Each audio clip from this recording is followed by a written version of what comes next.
if you're prepared to become the best, you can become unstoppable. You can build something other people think is impossible. You can build something out from under a mountain of doubt. And that brings us back to my father-in-law.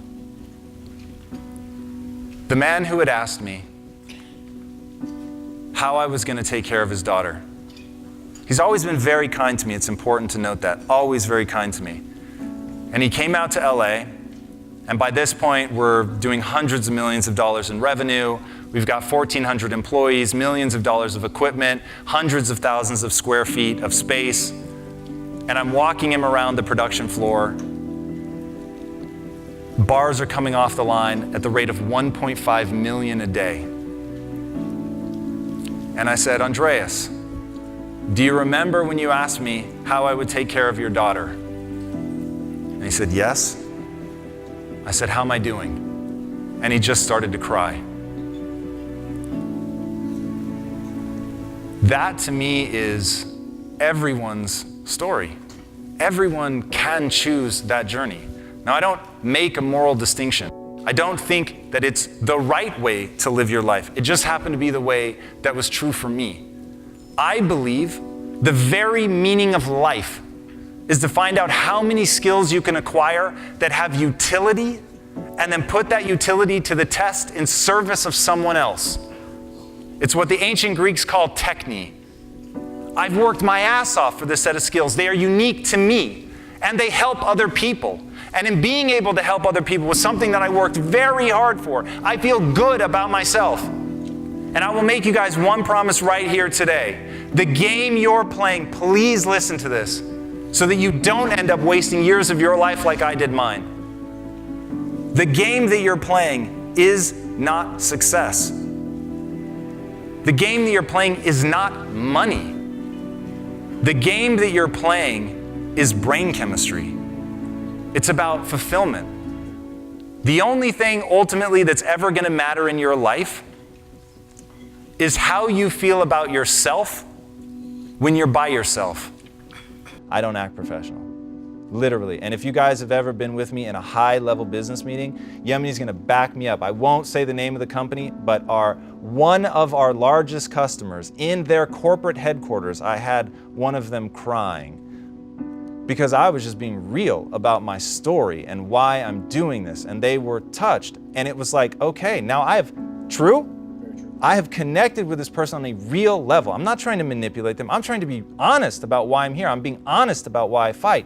Now, that was weird for me in the beginning. It was weird for me to reveal so much of my truthful self because I really had to accept being rejected. I had to put myself out there in a vulnerable way because they could have laughed and been like, that's so ridiculous. What do you know about business? You're just a kid. But they don't. It's all about humans. Humans, humans, humans. If you are dealing with humans, don't fall prey to the structure that people try to put around it. It won't work long term. I had the drive to learn. Now, if you guys have been keeping up with brain science, I am here to tell you right now, you can become anyone you want. Now, the process of taking myself from scrounging in my couch cushions to find enough change to put gas in my car, to building a billion-dollar business, was all about building a set of beliefs. Now, I believe that the Matrix has us all. I don't actually think we live in a simulation, but I think the movie The Matrix is the perfect metaphor for the human experience. We have all pulled a web of lies over our own eyes. And the web of lies is what you tell yourself about what's possible for you and for the world. And once you get that web of lies over your eyes, you simply see it as reality. And you don't understand that each one of those fundamental beliefs is alterable, that you could choose to believe something else. In fact, you don't even realize that they are beliefs. I needed to do one thing of every decision and belief that I had to do one thing. I had to check it against whether or not it moved me towards my goals or moved me away from my goals. And I made a decision that no matter what, no matter how difficult it was, I was going to only do that which moved me towards my goals, even if it was really painful, even if it was really difficult, and I was not going to do that which moved me away from my goals, even if it was really fun. And those three things collectively, and there's a ton of nuance around them, but those three things collectively were what finally got me into a growth mindset. I no longer wanted to build my self-esteem around being right. I wanted to build it around identifying the right answer as based on what moved me towards my goals, and then putting more energy behind that than anyone else. And I began to build my self-esteem and my confidence by being that energy source, by being the one that was willing to push it through. What do you really want? Because if what you really want is to feel good about yourself, to feel smart, to be right, to be worthy, if those are the things that you want, then get out of this company, because you're wrong often. You're making mistakes all the time, and your partners are so far ahead of you that they make you feel stupid. So this is like, that doesn't make any sense. So if you want to just go feel good, go back to being the king of remedial jobs, be in places where you're always feeling smart, where you're usually right, and live that life. But if, on the other hand, what you really want is to actually reach your goals, then you're going to have to stop worrying about feeling good about yourself. And both of those felt flawed. Everybody needs to feel good about themselves. That's just the reality of being a human. You've got to find a way to feel good about yourself. But I really believe everything you do in life should be in service of your goals. And the moment that you're acting out of alignment with your goals, you either have a problem with your goal or with your behavior. One of them is going to have to change. I care about influence because businesses are built on people. People have all these weird bugs in the system. They act fucking weird. Like, people act weird, they act crazy, they act at total odds from what they say they want. It's really bizarre. And one of the things, it's bizarre until you really get into the psychology of why it is. Once you understand why it is, then you can have some influence over it. So that really is the thing nobody talks about. And I'm always weirded out how nobody talks about emotion. Nobody wants to connect. Brene Brown talks about vulnerability. If you don't know Brene Brown, look her up.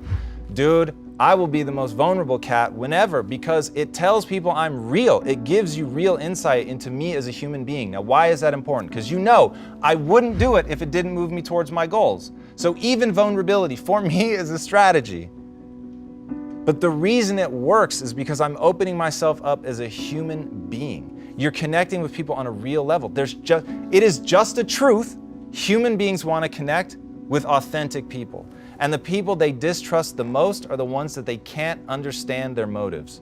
When you don't understand someone's motives, I'll speak for myself. When I don't understand someone's motives, they freak me out. I can feel them trying to move me around the chessboard, and I don't know why.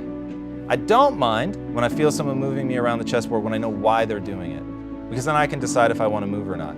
But if I don't know why, there's just that resistance to being moved.